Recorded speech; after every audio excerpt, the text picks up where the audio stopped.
El siervo humillado. Aquí estamos en el Evangelio de Marcos. Yo quiero hacerte una pregunta.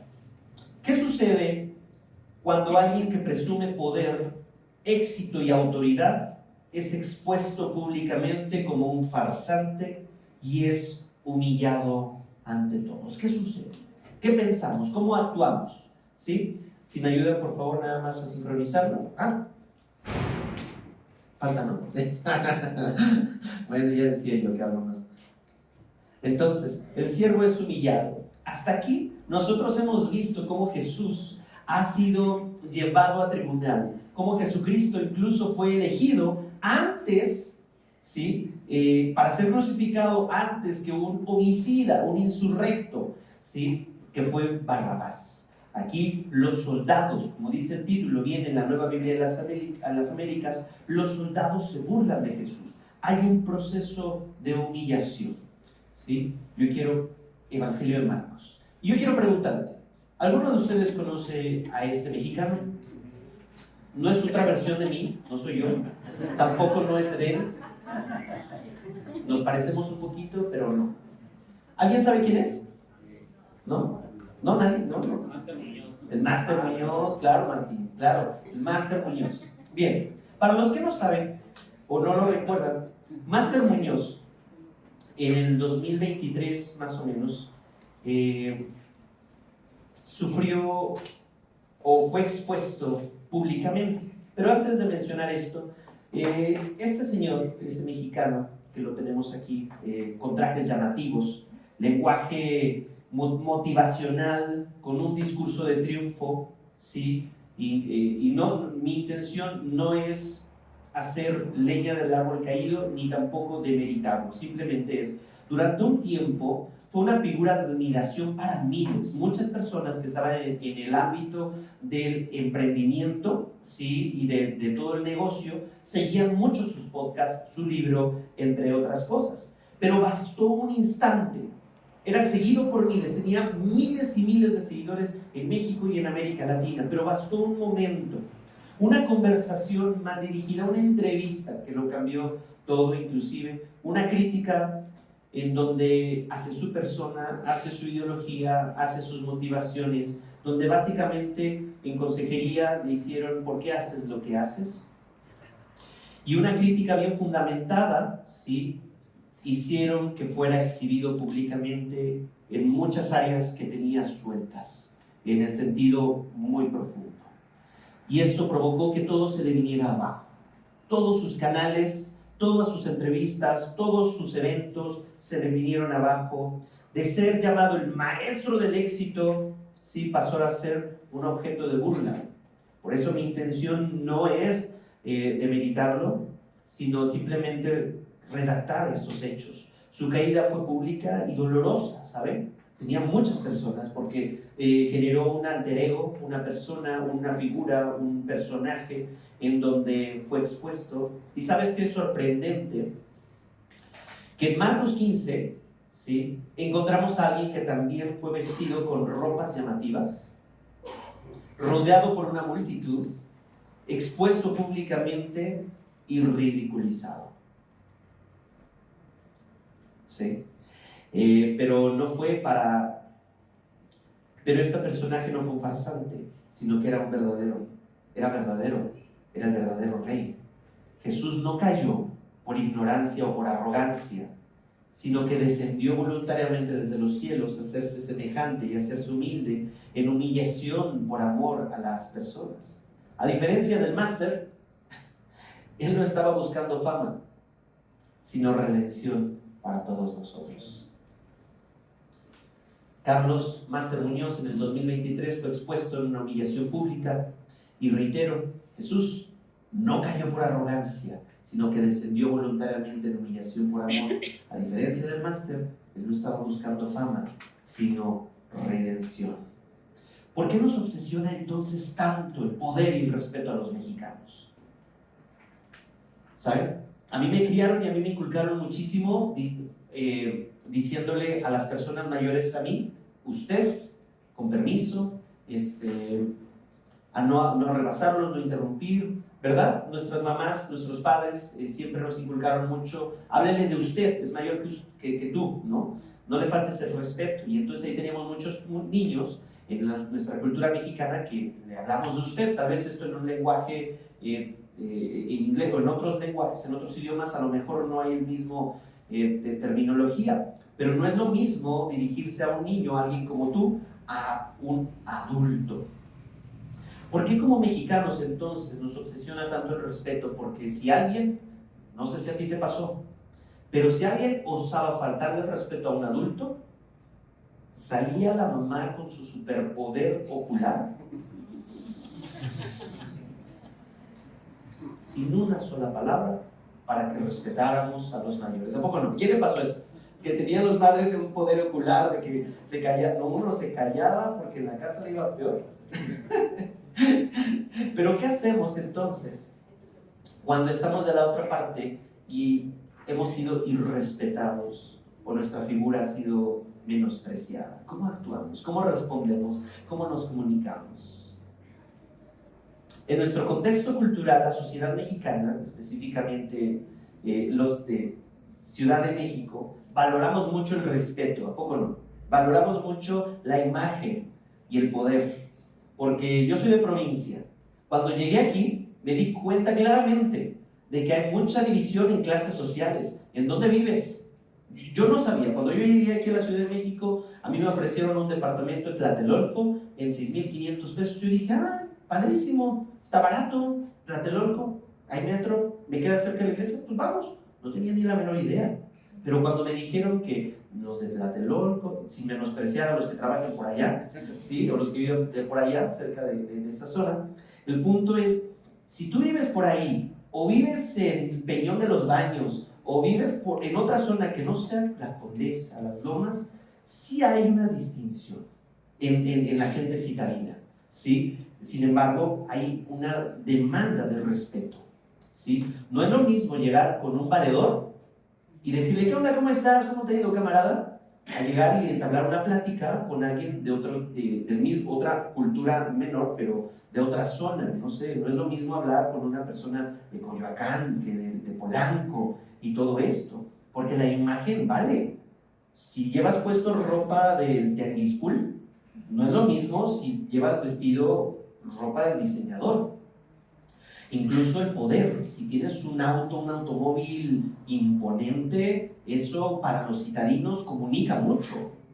Yo al principio me costó mucho trabajo porque, háganme el favor, yo de provincia, hipioso, que no le importa la vida, cómo vestirse, con sus vans y sus pantalones rotos y una única camisa, venir a la Ciudad de México y digo, oh, ir a cenar tacos no es lo mismo en provincia. Puedes ir al Califa o puedes ir a los tacos parados. El punto ahí es de que, ¿qué sucede entonces cuando el chilango, el citadino, la cultura urbana, el individuo es menospreciado y es humillado? ¿Qué pasa? ¿Cómo responde frente a esa humillación? Muy probablemente es muy sencillo. Deja de ver a las personas que le causaron ese dolor. Porque en la Ciudad de México es fácil perderse. No sucede así en provincia. Si alguien fue humillado, dirían en mi rancho, pueblo chico, sí se lo sabe, el infierno grande.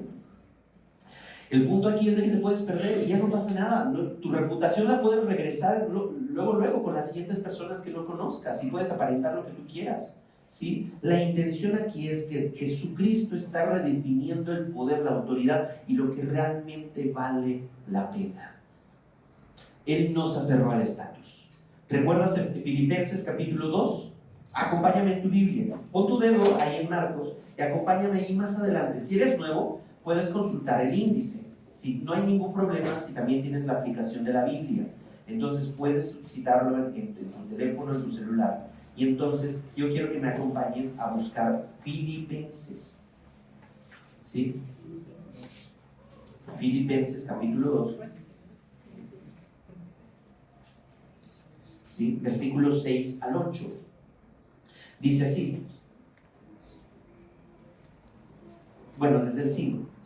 Haya pues en ustedes esta actitud que hubo también en Cristo Jesús, el cual no consideró, perdón, el cual, aunque existía en forma de Dios, su estatus, ¿sí? Él sí es hijo de papi, Jesucristo. No consideró el ser igual a Dios como algo a que aferrarse. No, a paréntesis, no se ancló a sus privilegios, ¿sí? Versículo 7, sino que se despojó a sí mismo, tomando forma de siervo, lo más humilde y denigrante, haciéndose semejante a los hombres, y hallándose en forma de hombre, se humilló él mismo. Nadie, ninguna persona, el gobierno romano no humilló a Cristo. Él se humilló a sí mismo, haciéndose obediente hasta la muerte y muerte de cruz. ¿Hasta dónde estuvo dispuesto a actuar para poder obedecer a Dios? Hasta el último aliento. Por lo cual, versículo 9, por lo cual Dios también lo exaltó hasta lo sumo y le confirió el nombre que es sobre todo nombre, para que en el nombre de Jesús se doble toda rodilla. Quiero iniciar con esto, básicamente. Jesucristo no se aferró a su condición o a su estatus, mucho como nosotros en la cultura mexicana. Marcos 15 nos muestra entonces el verdadero poder, la verdadera autoridad, y no consiste en dominar, no consiste en denigrar, no consiste en humillar a los demás para que tú luzcas más, sino en amar hasta el punto de ser menospreciado. Amar hasta el punto de haber sido humillado. ¿Alguien te ha humillado en una relación muy importante? La instrucción de Jesucristo, de nuestro Maestro, no del Máster Muñoz, sino de nuestro Maestro Jesús es: ámalo. Porque ¿de qué ganan? Amar a los que amas. Ama y bendice a los que te causan daño.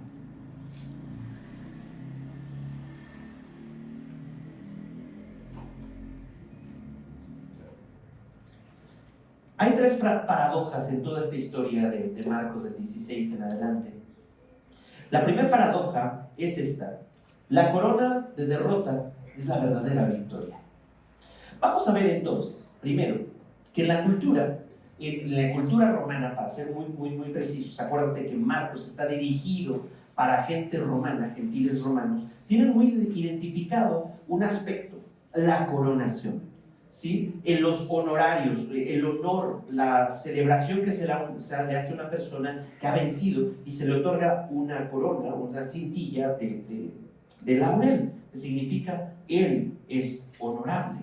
En este punto lo han coronado a Jesucristo, no tan solo permitiéndolo los romanos, sino los líderes religiosos, pensando de que habían derrotado a Jesucristo. Ya ganamos.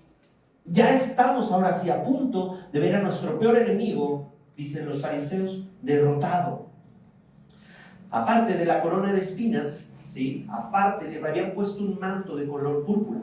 El color púrpura era reservado porque no era tan fácil sacar este color. Tenían que ir a las profundidades de los mares para sacar unos pequeños moluscos, y entonces estos moluscos, que eran muy difíciles de encontrar, los extraían, los secaban, hacían un proceso, shalala, y entonces sacaban el color púrpura. No era tan sencillo. Hoy ya podemos tener muchos textiles sintéticos. El punto ahí es de que este era reservado solamente para los reyes. ¿Sí? Probablemente en nuestro contexto del siglo XXI asociamos el color rojo guinda con la realeza, ¿verdad? Es lo que normalmente se nos da. Pero en aquella época el color púrpura era interesante. Y la corona de espinas, ¿sí? En vez de laurel, representa algo muy importante. No tan solo es en un asunto del dolor, encajarle el dolor físico a Jesucristo en la cabeza, sino que las espinas son la consecuencia de la maldición. ¿Se acuerdan? En Génesis capítulo 3, 18, en donde dice, acompáñame para allá, pon tu dedo ahí en Marcos todavía, cuando la serpiente engañó a Eva y a Adán, entonces hubo consecuencias.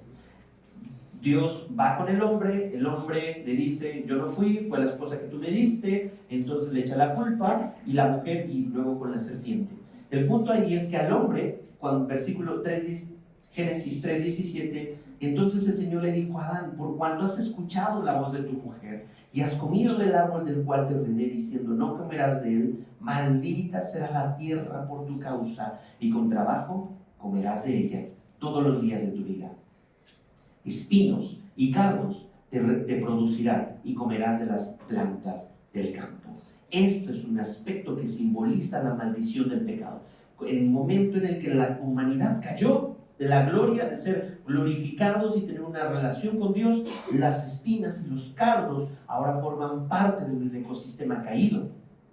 Y la Biblia es muy ilustrativa, porque también nos puede dar a enseñar que todos estos cardos y espinos no tan solo son fruto de la tierra física, sino todo lo que sale del corazón se puede considerar como cardos y espinos. Es decir, mis faltas, las mentiras, el adulterio, hechicería, todas las obras de la carne son acciones que pinchan el corazón de otros en dolor. Por lo tanto, la maldición ahí está, y los romanos y los líderes, a manera de mofa y a manera de parodia muy grosera, le ponen esta corona de espinas sin saber que para ellos significaba una humillación y derrota.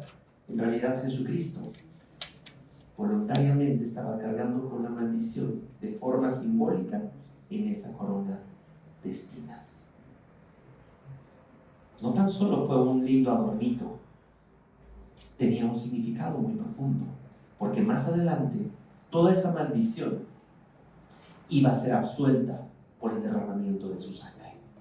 ¿Me van siguiendo? Esto se pone muy bueno. Regresa Marcos, y entonces regresando a nuestro capítulo 15, cuando los soldados, versículo 16, los soldados llevaron a Jesús dentro del palacio, en el pretorio, y lo convocaron, la tropa romana, lo vistieron, versículo 17, de púrpura, y después de tejer una corona de espinas, se la pusieron y comenzaron a gritar con tono burlesco: ¡Salve, oh rey de los judíos! Esto, para cualquiera, lo hubiera destrozado. Era como darle en la torre a toda su reputación, como banearlo, quitarlo, demeritarlo, menospreciarlo, hacerle bullying públicamente. Lo golpearon en la cabeza con una caña en lugar de un cetro. A ver, responde, adivina si eres tan poderoso, para saber quién te está golpeando, porque le habían vendado los ojos. Le golpeaban la cabeza con una caña y le escupían. Una de las peores vergüenzas, en humillación. Y poniéndose de rodillas, así como de reverencia: ¡ay, Señor, salve tú! Y Jesucristo, como el Cordero que vino a presentarse, como el Dios Todopoderoso, porque también es 100% Dios, 100% hombre, no abrió su boca. ¿Qué clase de carácter tiene nuestro Maestro, en el que soportó tal humillación de la raza humana? Cristo entonces venció el pecado en la cruz del Calvario. Ellos lo habían pensado, por esto esta ironía, lo estaban coronando, lo habían expuesto como si fuera un personaje de mofa en un escenario, con las luces y todo el enfoque hacia él, pensando que lo habían derrotado. Pero aquí está esta ironía: esta corona le estaba anticipando la victoria. Un comentarista, John MacArthur, señala que la corona de espinas representa esta maldición, como ya lo mencioné, y es colocada sobre la cabeza del Redentor. Y en su burla, los soldados, sin saberlo, coronaban al verdadero rey con los símbolos de nuestro juicio. A veces nosotros nos colgamos muchas coronas. A veces nosotros dejamos que la otra gente nos cuelgue coronas. Tal vez no de menosprecio, pero sí: wow, qué gran persona eres, wow, qué cristiano eres. Y entonces toma una corona. Tal vez has sido el siervo del mes, toma una corona. Tal vez has sido un gran padre, toma una corona. Una gran madre, una gran esposa, etc. Toma una corona de gloria. Pero llegará un punto, mis queridos, en que no importa cuántas coronas hayas acumulado, cuando venga Jesucristo el Redentor con todo su poder y magnificencia, con toda su soberanía, no va a haber rodilla que genuinamente se doblegue delante de Él y tire sus dichosas coronas delante del verdadero Rey. Porque delante del verdadero Rey, mis coronas, tus coronas, son una vaina, son huecas, simples, vacías. La pregunta ahí sería, ¿qué coronas falsas de éxito, reconocimiento percibes en lugar de la corona de sacrificio y humillación que Cristo nos modeló? Segunda paradoja. ¿Recuerdan esta escena de esta famosa película? El silencio de Jesús fue su verdadera autoridad. Yo no sé si tú te has enfrentado a una conversación donde se han subido los ánimos, en donde las conversaciones y las acusaciones delante de tu persona o de lo que tú has hecho te han llevado casi a perder en los estribos. ¿Y cómo has respondido, cómo has reaccionado tú frente a esas acusaciones? Hemos estudiado los Salmos, en donde no te desesperes a causa de los malvados y de su juicio delante de ti, de nosotros. Dios espera en Jehová y Él hará, dice el Salmo 37. Aquí, Jesucristo no responde frente a los golpes. Mis queridos chilangos, mis queridas gente citadina y civilizada, lo más apropiado para ese incircunciso que se te metió en el periférico, sí, ese camionero, no es ir rebasarlo para alcanzarlo y darle unas mentadas. Nos dan todas las ganas. Yo sé, yo te entiendo, yo sé. Pero Jesucristo no respondió a los golpes ni a los insultos. Jesucristo no se rebajó a esa condición. ¿Qué nivel de carácter tenía Jesucristo? ¿Me van siguiendo? El punto aquí, el contraste teológico, es que el mundo grita siempre, el mundo anda gritando y tratando de imponerse, para imponerse. Tenemos políticos en nuestra Cámara de Diputados en donde no saben escuchar y empiezan con alaridos y empiezan con gritos, interrumpiendo a la gente cuando están recibiendo una retroalimentación. Nuestras autoridades gubernamentales tendrían que aprender mucho de Jesucristo en lugar de andarse gritando y respondiendo casi hasta los golpes. Tenemos oradores o influencers que también levantan la voz para que sean escuchados. El mundo grita para imponerse, pero Jesús cayó porque su autoridad no depende de la aprobación humana.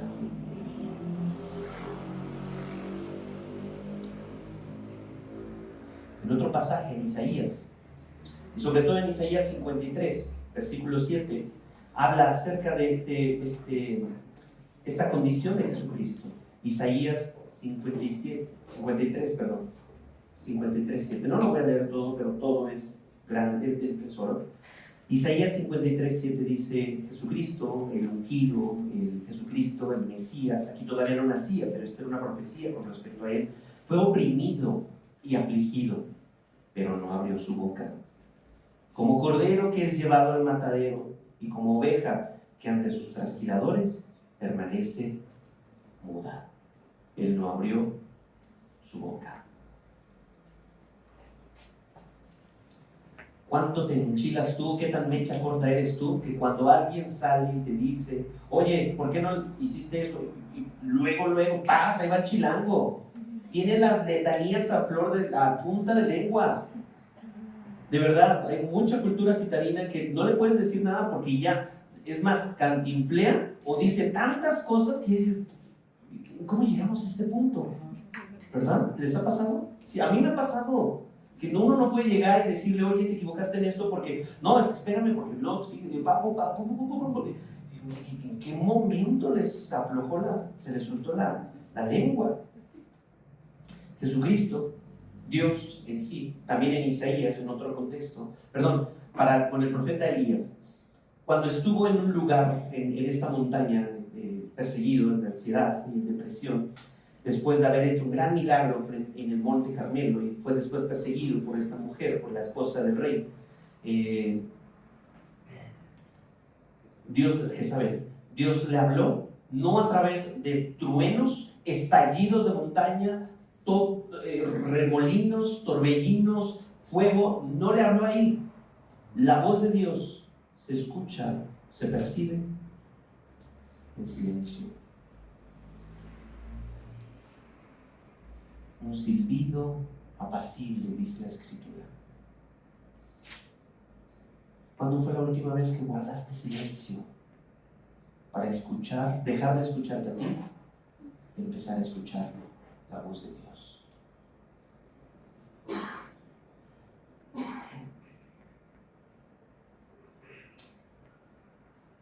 No sé si te ha pasado como padre, pero a mí ya me está pasando de vez en cuando, en donde las acciones de tus hijos te llevan a un punto en donde levantas la voz en medio de un hijo rebelde, pero la mejor estrategia que he encontrado en la Escritura no es gritarle una serie de letanías, sino lo más difícil es abrazarlo en silencio, para que el amor que siento por él mientras permanezco callado impacte su corazón más que mil palabras. Así, ¿cómo tú manejas el rechazo, la burla? ¿Con amargura o con la seguridad de que Dios te vindicará y dejas que Dios te dé un abrazo? Permaneces quieto y dejas que Dios actúe. Salmo 37. Qué difícil es eso. Qué difícil. El silencio de Jesús fue esa autoridad. Jesús no responde a las burlas, pero el mundo grita para imponerse. Esta tercera paradoja es la cruz impuesta se vuelve una invitación. En el versículo 21. Regresamos a Marcos. Capítulo 15. Voy a leer desde el 20. Después de haberse burlado de Jesús, le quitaron el manto de púrpura, le pusieron sus ropas y lo sacaron para que fuera crucificado. Versículo 21. Aquí nuestro personaje principal, nuestro protagonista, Jesucristo, empieza a darle la entrada a alguien que no se sabe, que es un extra, que no sabemos de dónde salió, no sabemos por qué andaba ahí y no sabemos por qué lo agarraron. Pero obligaron, ojo, entiendas, lo obligaron, ¿sí? Esta palabra en el griego de obligarlo es como darle una instrucción casi como de militar, de grado militar. Le impusieron esta carga, le dieron esta orden a uno que pasaba, que venía del campo, venía de chambear, a Simón de Cirene. Lo único que sabemos era que era padre de Alejandro y Rufo, eran sus hijos. Y entonces lo obligaron, le dieron esta orden para que llevara la cruz de Jesucristo. A este hombre, que no era culpable, tuvo una interrupción en su vida, pero lo podemos decir que fue una interrupción divina. Por lo tanto, en la historia de Dios, en el script de Dios, en todo el despliegue de la historia de Dios, Dios no se le sale. No fue así como, pues lo agarremos desprevenido. Él ya tenía un propósito para tomar a este hombre. Y Jesús llevó primeramente nuestra cruz para que nosotros podamos llevar la suya. Aquí, este varón, un extraño obligado a cargar la cruz, ¿sí? Simón pensó que era una coincidencia, pero Dios, Cristo, lo estaba incluyendo en la historia más grande, la historia de su Hijo Jesucristo, para que esta persona, dicen los comentaristas que más adelante, fuera tomado en el libro de los Hechos como una persona, él y su familia, como un hombre de fe. Él no sabía qué estaba haciendo, él no sabía, lo pusieron a servir, lo pusieron a cargar y le dijeron, órale, no hay de otra, toma tu cruz. Y yo, tranquilos, ¿qué pasó? Vamos. Pero Dios usa aún lo que nos parece injusto para acercarnos a Él. ¿Te han puesto alguna vez a hacer algo que para tus ojos parece injusto? en la iglesia, o en la casa, o en el trabajo. Muy probablemente estas interrupciones divinas son invitaciones disfrazadas para que te rindas a Jesucristo. Dios no nos pide permiso para salvarnos. No lo hace. Él tiene el poder para simplemente que nazca la salvación en nuestro corazón, pero Él interrumpe, mejor trata de llamar nuestra atención en nuestra historia tan ordinaria para escribir la suya en nosotros. Ejemplo, ¿cuándo fue la última vez que tuviste que cuidar a un familiar enfermo y que dijiste, ay, esta cruz otra vez?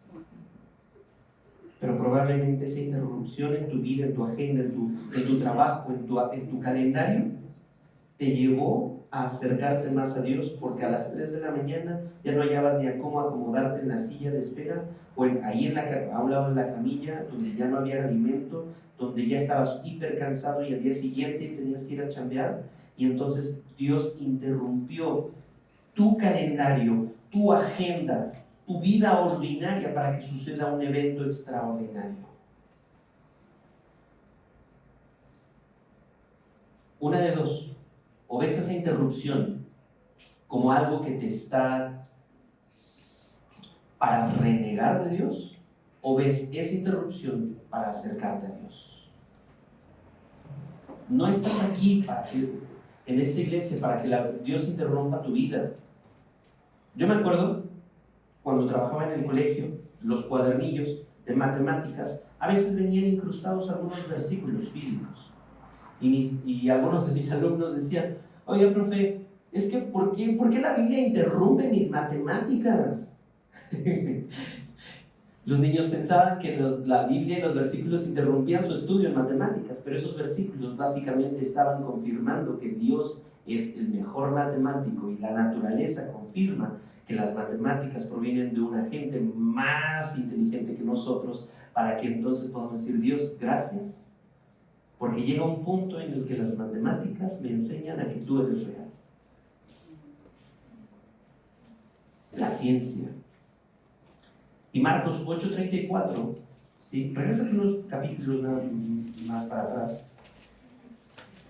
Aquí está la invitación. Todo en la vida del creyente tiene un propósito. No son interrupciones, no son casualidades, no son porque se le salió de las manos a Dios.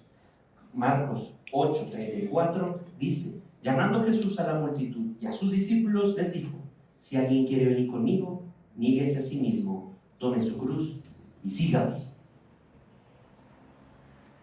Reitero, tu cónyuge no es tu cruz, tus hijos rebeldes no son tu cruz, tus padres, tus nietos no son tu cruz.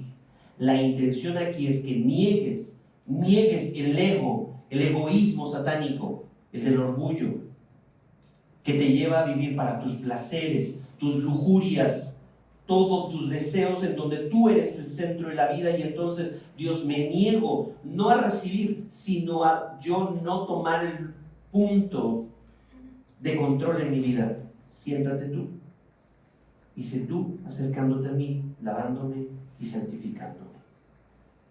Jesús llevó primeramente nuestra cruz. En la cruz del Calvario, toda nuestra culpa redimida en este evento, para que nosotros podamos llevar la suya. Toma la cruz de Cristo. Su yugo es fácil y ligera su carga. Llega un punto en el que la vida del cristiano al principio dice, ay, orar, leer, meditar, memorizar, ayunar, como que esa cruz sí está, ese yugo sí está como para nada más algunos. Pero créeme, entre más vas avanzando en tu disciplina y en tu caminar cristiano, estas disciplinas de pasar tiempo con Dios, con el Señor, van a volver más ligera tu vida ordinaria. Y vas a responder diferente a las circunstancias de la vida, porque ahora ya no vives tú, sino Cristo vive en ti. Eso es algo que queremos compartir una y otra vez, y que compartirles a ustedes como iglesia, porque esta semana por lo menos 4 personas de nuestra congregación, de nuestra comunidad, recibieron a Cristo en su corazón. 4 personas. No sé si eso sea mucho o poco para ti, pero seguimos orando, seguimos caminando, y ellos estuvieron dispuestos, sí, a confesar sus pecados delante de Dios y a tomar su cruz y a ser un verdadero discípulo de Cristo. Porque el que quiera salvar su vida la perderá, pero el que pierda su vida por causa de mí, de Cristo y del Evangelio, la salvará. Aterricemos entonces. Si Jesús fuese un fracasado, ¿por qué su historia sigue transformando vidas después de 2000 años? Si Jesucristo no fuera real, si Dios no fuera real ni su palabra, ¿por qué hay vidas que todavía siguen sometiéndose a su bondad y a su amor, siendo transformadas? La respuesta es simple. Porque en su humillación, la humillación de Cristo, Dios reveló que el amor es más fuerte que el poder. El poder no del gobierno, el poder de las tinieblas en tu vida. A través de la humillación de Cristo, de este siervo sufriente, dio evidencia de que es más fuerte el amor de Cristo, este amor sacrificial, para que el poder de las tinieblas ya no afecte ni controle tu vida. Piensa en esto. Si tú eres un creyente, cuestiónate. La cruz nos libera de la esclavitud del al que dirán, ¿sí? ¿Por qué haces lo que haces? Ay, sí, ya te volviste un religioso. Ay, sí, ya te hiciste cristiano. No, para ni me hables de los cristianos para ser como tú. No, hombre, mejor me quedo así. Los creyentes entonces en Cristo Jesús, la cruz de Cristo nos libera de esta esclavitud, de la presión social, de la presión eclesiástica. Y ojo, ahí estuve yo esclavizado. ¿Qué dirán de mí? ¿Qué pensarán de mí? ¿Y si me aceptan y si no me aceptan en la Ciudad de México? Pues yo vengo de Silao. Allá no hay nada. Puras bicis, puras motos, todas chafas, todas tuneadas. Nadie respeta los límites de velocidad ni nada. Pero el punto es que no se trata de nosotros, se trata de Cristo. Y ya no necesitamos probar nuestro valor delante de la gente. Ya no como Carlos Muñoz, dentro de su reivindicación, él trató como de poner como una nueva imagen de sus redes sociales, en su página, como bueno, ahora yo soy más profundo, ahora ya no es tanto como hacia el éxito, sino es como una introspección y todo eso, tratando de vindicar él mismo su propia vida. Nosotros ya no necesitamos probar nuestra valía delante de las personas, porque Cristo nos dio su identidad. Fuiste creado a la imagen y semejanza de Dios. Por lo tanto, eres valioso delante de Dios. Eres amado, amada. No necesitas de la aprobación del otro. No la necesitas. No vivas en esa esclavitud. No vivas ahí. Cristo te ha trasladado, Colosenses 1, dice, del reino de las tinieblas a su luz admirable. Y si todavía estás en una condición de incredulidad, la pregunta no es si sufrirás en esta vida. Los cristianos, los creyentes ya saben que sufrir viene con el vivir en Cristo. Pero entonces los incrédulos todavía sufriré. No me gusta sufrir, necesito ser feliz en la vida. Bueno, sino que tu sufrimiento tendrá un propósito. Los incrédulos dicen, bueno, es que no valió la pena ese sufrimiento. La pregunta es, ¿tu sufrimiento tiene un propósito? ¿O simplemente sufres por sufrir? Jesús fue humillado para que tu humillación termine en gloria. Esa es la esperanza exclusiva para los hijos de Dios, no para un incrédulo. Tu humillación, deja tú lo que te han dicho en el trabajo, en la escuela o los de tu familia. La humillación delante del trono de Dios, al ser separado por tu pecado, yéndote al infierno, ahí sí será una humillación del lloro y crujir de dientes. La pregunta será, ¿aceptarás la cruz de Cristo como tu esperanza? ¿En donde el sacrificio de Cristo pagó por tus pecados? ¿O te mantendrás ahí? Dios no te forza, pero para nuestras acciones habrá consecuencias.